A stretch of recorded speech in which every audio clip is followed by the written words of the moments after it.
MTD Daily today, we are meeting. Well, I say meeting, obviously because of the situation, we're not meeting, but we're going to see Jamie from Interface Precision. Jamie, thanks for joining us. No problem. So, first of all, Interface. If people don't know who you are, give me a brief background, not too long, of course, but well, there's a lot to tell actually. There is. So we're Interface Precision Engineering is exactly what it is. It's high precision machining. We're part of a group of companies that started up in the 80s with a company called Interface Devices, which was software development into the telecoms and broadcasting industry. In the 90s, they then expanded into a company called Interface Manufacturing, which was more of the hardware version of those type of products. So it's electronic assemblies, PCB board assemblies, wiring. In the late 2000s, near 2010-11, we then expanded into Interface Precision Engineering and Interface Sheet, Paint and Powder Coating. So obviously Precision Engineering is CNC machining, 3 and 4 axis. Sheet metal paint and powder is exactly what it is. Is working up to 3 meter long sheets, up to 6 mil thick, paint and powder coating. Impressive. And I heard as well a bit of welding on the side, maybe? Yeah. So obviously, naturally, when it comes to work with metal, requires a little bit of welding for assembly. So up here we do TIG and MIG welding. We also do a bit of TIG welding into the vacuum industry, which is small vacuum fabrications that then require leak checking and UHV cleaning as well. Okay. And obviously sheet metal is structural fabrication, so a lot of MIG welding. Right. So with that, just for my purposes and people out there as well, vacuum fabrication. What actually is that?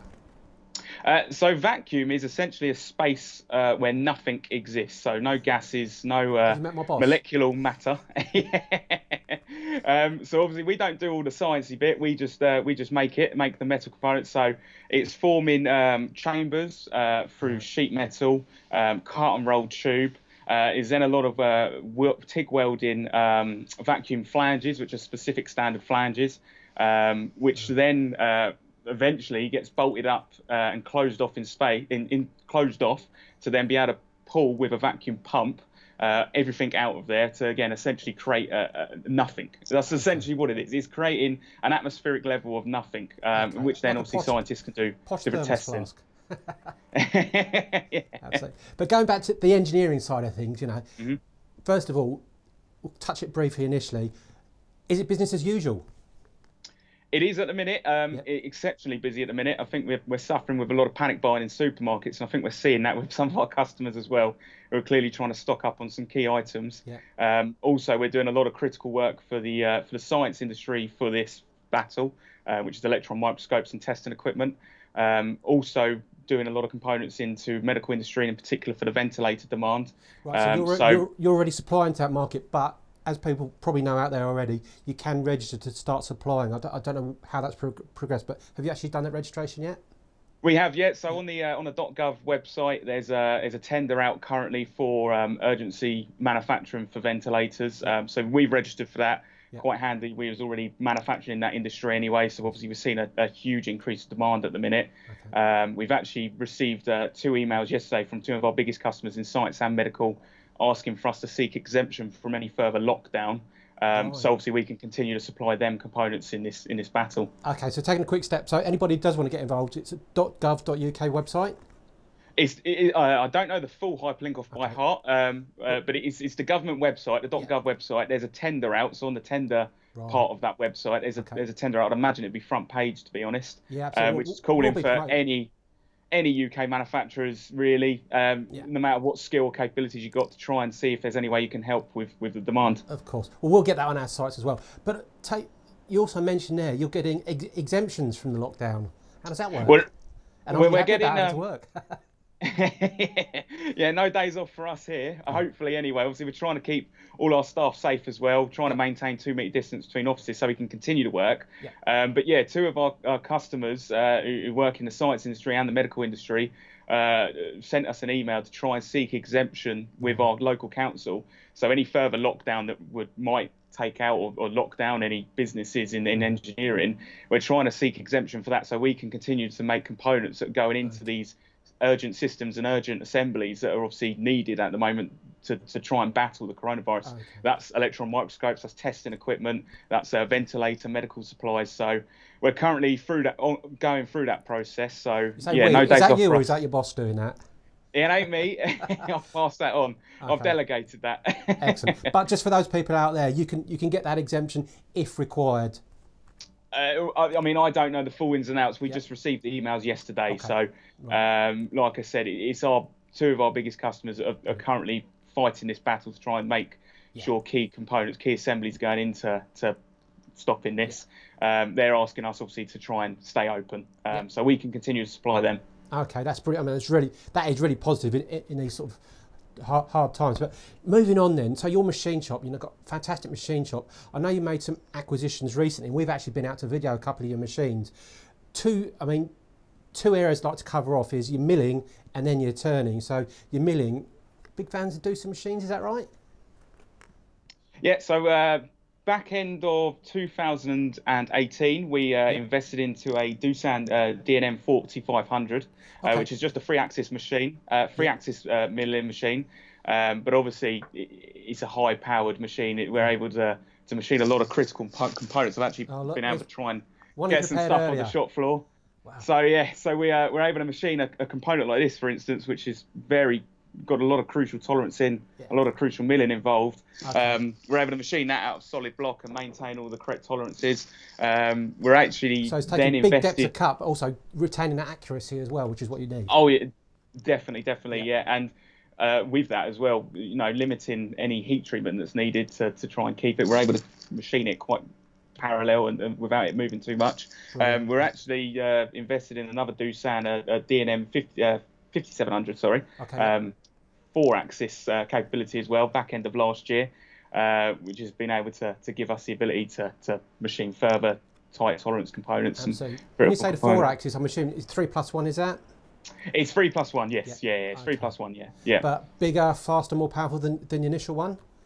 Yeah, pretty much. Yeah. It is exactly everything you've just said there. It's a lot more powerful, a lot faster. So, as you mentioned yesterday's video, in this market, you've got to try and keep efficient and keep prices down so you can keep competitive. So all the investments in these machinery is to do that.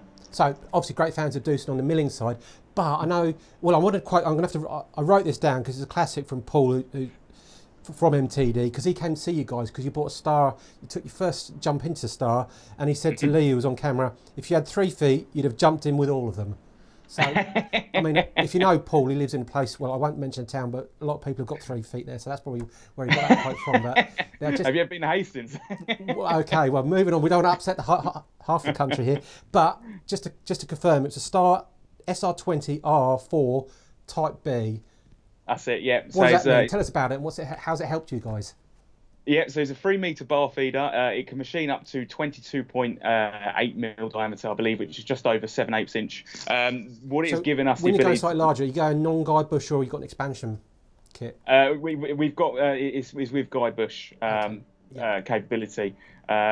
It's really opened up the quantity and then the real precision component manufacturing for us, and it's allowed us to venture into industries that we've never really gone into before, places like the aerospace and automotive industry, machining up to thousands of components at a time, real high tolerance, all in one op, so you're not having to take it over to another machine for any facing ops. It's done it all in one, and like I said, you turn it on, set it, program it, and let it go, and it just makes thousands and thousands off. And they're all correct. Yeah, you make it sound easy. So, you're doing 1,000. There's no problem with holding those tolerances all day, every day? No, not at all. Not at all. We've really seen a benefit from it. It's able to hold all the tolerances we require for the aerospace and automotive industry. And, we set regular intervals for inspection during any long runs, but obviously very rarely do we see it machine anything out of tolerance.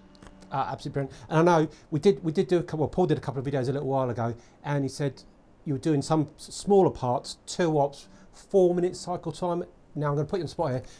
That cycle time has come down massively. Do you know what give the viewers an idea of what that's come down to? Massively, yeah. I can give you an example. So a part here, I don't have to try and point it to the camera. Yeah.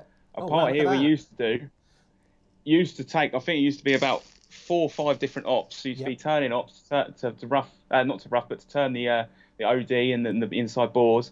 And there was multiple milling ops on a 4th axis and one of our previous 4th axis to machine all the holes.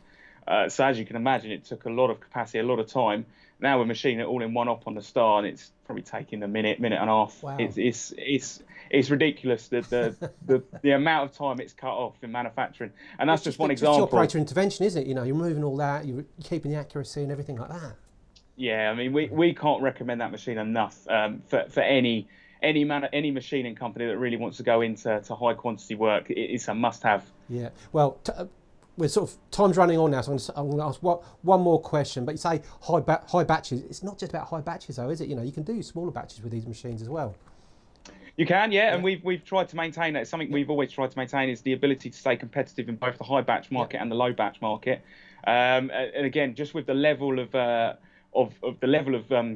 precision it can machine in, you know, and again, being able to do it all in one op, it takes a slightly longer set time to set those machines, but we can machine up to 10 off, make sure they're all completely in tolerance and all in one op, and it's done. So it allows us to stay competitive in that smaller quantity market. I think your next machine, if you're buying a Star, you might get a discount from after that testimonial. Now, just quickly, one final thing. You know, it's been, you know, you're working with the COVID and the issues there, you're investing to go forward. Where to next, though? Where to next? That's a very good question. I think possibly looking into another turn mill lathe, possibly not a slider at this point, but something with a much larger diameter, with XYZ capabilities. With turn mill capabilities. Okay. I think that's where we're going to go. Ooh. I mean, Lee would have the better answer for that, to be honest, where the investment's going, but all depends on how much work I can get in. There'll be a lot of quiet salesmen at the moment from the machine tool companies. They'll be straight on the phone to you. But that's a fantastic story. It really is a really impressive machine shop. So, Jamie, thank you very much. I'm going to cut off there. So, guys, hope you've enjoyed. We'll find out how Interface are dealing not only with the COVID virus, but investing and making some absolutely fantastic parts. Jamie, thank you very much, and I hope you enjoyed the show.